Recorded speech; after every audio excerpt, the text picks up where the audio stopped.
Hi viewers, welcome to Tom Math Lesson Statistics and example number 8.13. Marks of the students in a particular subject of a class are given below.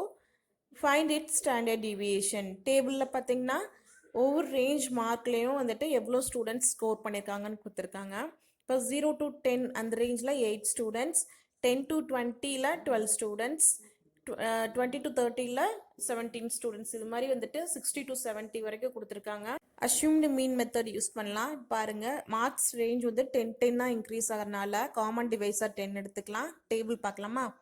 டேபிளில் பாருங்க, as it is நம்மளுக்கு கொஷினில் என்ன கொடுத்துருக்காங்களோ அது first 2 columns போட்டுரும். Number of students தான் நம்மளுக்கு ஃப்ரீக்வென்சி எஃப். அந்த மார்க்ஸ் வந்துட்டு ரேஞ்சில் கொடுத்துருக்கனால அந்த கிளாஸ் வேல்யூ மிட் வேல்யூ எடுக்கணும். 5, 15, அதோட மிடில் வேல்யூ மிட் வேல்யூன்னு சொல்கிறேன். 25, 35, 45, 55, 65. ஸோ இதான் வந்து கிளாஸ் இன்டர்வலோட மிடில் வேல்யூ. ஓகே, இப்போ இந்த மிடில் வேல்யூஸ்லாம் பார்த்தது இல்லையா, அதான் எக்ஸ் வேல்யூஸ். இதில் வந்துட்டு எக்ஸாக்டாக மிட் பாயிண்ட், அதாவது 35 தான் மிடில் இருக்குது. அதை நம்ம வந்து அஷ்யூம்டு மீனாக எடுத்துக்கலாம். So A equal to 35, A equal to 35 and common divisor பாருங்கள், எக்ஸ் வேல்யூ 10 இன்க்ரீஸ் ஆகிறனால 10 எடுத்துக்கலாம். ஓகே, நெக்ஸ்ட் டீவியேஷன் பார்க்கலாம். டீவியேஷன் அந்த லைனுக்குரிய எக்ஸ் வேல்யூவை 35ஆல் மைனஸ் பண்ணணும். இப்போ 5 minus 35 -30 கிடைக்கும். -30யை 10ஆல் டிவைட் பண்ணுறப்ப -3. 15 minus 35 -20 கிடைக்கும். 10ஆல் டிவைட் பண்ணால் -2. அடுத்து -1. 35 minus 35 0. 45 minus 35 10 divided by 10 1. அடுத்து 2, நெக்ஸ்ட் 3 வந்துடுது. ஓகே, அடுத்து அப்படியே டி ஸ்கொயர் பண்ணி எழுதிக்கலாம். 9, 4, 1, 0, 1, 4, 3. 3 ஸ்கொயர் 9. ஓகே, இப்போ டி ஸ்கொயர் இருக்கு. எஃப் இன்டூ டி பண்ணுங்க. அடுத்து எஃப் இன்டூ டி ஸ்கொயர் பண்ணிக்கலாம். எஃப் இன்டூ டி பண்ணால் -24, -24, -17, 0, 9, 14, 12. ஓகே, எஃப் இன்டூ டி பண்ணியாச்சு. Next f into D square பண்ணணும். 72, 12 into 4, 48, 17 into 1, 17, 14 into 0, 0, 9 into 1, 9, 7 into 4, 28, 4 into 12, 48. So 4 into 9, 36. Okay, f into D பண்ணியாச்சு, f into D square பண்ணியாச்சு. அதோட sum value total பார்க்கலாம். இப்போ நம்மளுக்கு f into t, f into t ஸ்கொயரோட total வேணும். இப்போ f into summation of f வந்து 71, summation of f into t வந்துட்டு அதை டோட்டல் பண்ணுங்க. அப்படி மைனஸ் வேல்யூவில் தனியாக டோட்டல் பண்ணி சப்ட்ராக்ட் பண்ணிங்கன்னா -30. இதில் டோட்டல் 210. ஓகே, இப்போ இந்த 3 வேல்யூஸை நம்ம எடுத்துக்கலாம். Summation of f equal to 71, summation of f into d -30, summation of f into d square 210. So இந்த வேல்யூஸை யூஸ் பண்ணி நம்ம இப்போ ஸ்டாண்டர்ட் டிவியேஷன் சால்வ் பண்ணலாம். Standard deviation sigma is equal to square root of summation of fd square by summation of f minus summation of fd by summation of f whole square.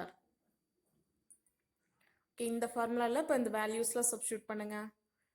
இப்போ 210 by 71 -30 by 71 whole square.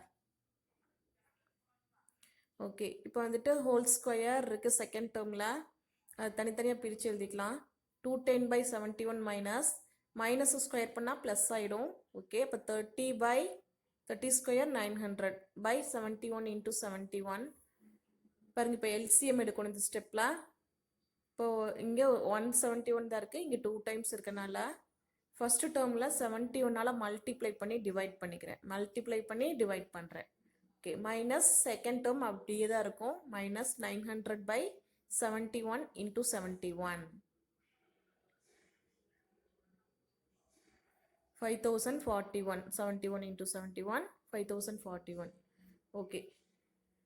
இப்போ 210 into 71. 71 denominator காமனாக இருக்கனால நம்ம காமனாக எடுத்துக்கலாம் ஒரு time மட்டும்.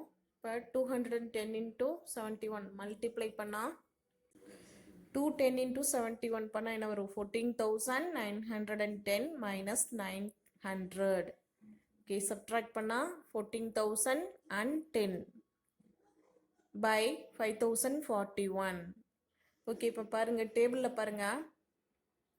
டேபிளில் சிங்கிற ஒரு டிவைசர் எடுத்தோம் இல்லையா? இப்போ அந்த சி டிவைஸரை நம்ம இங்கே டிவைட் பண்ணுறோம், ஃபார்முலாவில் மல்டிப்ளை பண்ணணும். அதை கண்டிப்பாக போடணும். இந்த ஸ்டெப்பில் எடுக்க விட்டுட்டு இப்போ எடுக்கிறேன்னா இப்போ 10 வந்துட்டு ஃபைனலாக நான் மல்டிப்ளை பண்ணுவேங்க. ஓகே, இப்போ 10 வந்துட்டு எல்லா ஸ்டெப்லையும் போட்டாச்சு. இப்போ 10 ஃபஸ்ட்டு எடுத்துருங்க. இன்டூ 10ங்கிறது நியூமரேட்டர் இல்லையா? இப்போ 10 ஃபஸ்ட்டு எடுத்துட்டு டிவைடட் பை இந்த டினாமினேட்டர் இருக்கிற 5041க்கு ஸ்கொயர் ரூட் பண்ணால் 71. இப்போ ஸ்கொயர் ரூட்டில் நியூமரேட்டர் மட்டும் இருக்கா, அதுக்கு மட்டும் நம்ம ஸ்கொயர் ரூட் எடுக்கலாம். 14,010. ஓகே, டெசிமல் பாயிண்ட் வச்சு 2 ஜீரோஸாக எடுத்துக்கோங்க. இப்போ டெசிமல் பாயிண்ட்டுக்கு முன்னாடி இருக்கிறதையும் நம்ம 2 வேல்யூஸாக எடுத்துக்கலாம். அப்போ வந்துட்டு 40 வந்துட்டு ஒரு பேர், 10 வந்துட்டு ஒரு பேர் அப்படி எடுத்துக்கோங்க. ஃபஸ்ட்டு 1 மட்டும் பண்ணால் 1 1 is 1, அது 0 ஆயிரும். நெக்ஸ்ட்டு 40. இப்போ கோஷன்ட்டு 2ஆல் மல்டிப்ளை பண்ணிங்கன்னா 2. 21 into 1 21. சப்ட்ராக்ட் பண்ணிக்கோங்க 19. நெக்ஸ்ட்டு 10 எடுங்க, 2 டிஜிட்ஸ். இப்போ கோஷன்ட் 11 இருக்குது, 2ஆல் மல்டிப்ளை பண்ணால் 22. 8 எடுக்கிறேன் நான். 228 into 8 1910 விட சின்ன நம்பராக வரணும். கரெக்டாக வந்திருக்கு. சப்ட்ராக்ட் பண்ணிவிட்டு இப்போ டெசிமல் பாயிண்ட்டுக்கு அடுத்து இருக்கக்கூடிய டபுள் ஜீரோஸ் எடுக்கிறனால கோஷன்ட்டில் டாட் வச்சுக்கோங்க. இப்போ 118 2ஆல் மல்டிப்ளை பண்ணால் 236. இப்போ 236 கூட ஒரு டிஜிட்டை ஆட் பண்ணணும் இல்லையா? அது 3 எடுத்துக்கலாம். இப்போ 2363 into 3 பண்ணால் என்ன வேல்யூ வருதுன்னு பாருங்கள், 7089. இப்போ சப்ட்ராக்ட் பண்ணி அடுத்து 3 எடுத்துக்கலாம். ஸ்டாப் பண்ணுறேன்னா பண்ணலாம், இல்லை டெசிமல் பாயிண்ட்டுக்கு அடுத்து 2 டெசிமல் வேணும் அப்படின்னா மறுபடியும் எடுத்துக்கலாம். இப்போ டபுள் ஜீரோஸ் எடுத்துக்கலாம். நான் வந்துட்டு ஒரே டெசிமல் கூட ஸ்டாப் பண்ணிட்டேன். இப்போ 10/71 into 118.3. இப்போ 118 into 3 10ஆல் மல்டிப்ளை பண்ணால் 1183/71. டிவைட் பண்ணால் என்ன வேல்யூ கிடைக்கும்? 16 into 16.67. 16.67. That's all. Thank you for watching my video. Subscribe Tom Math.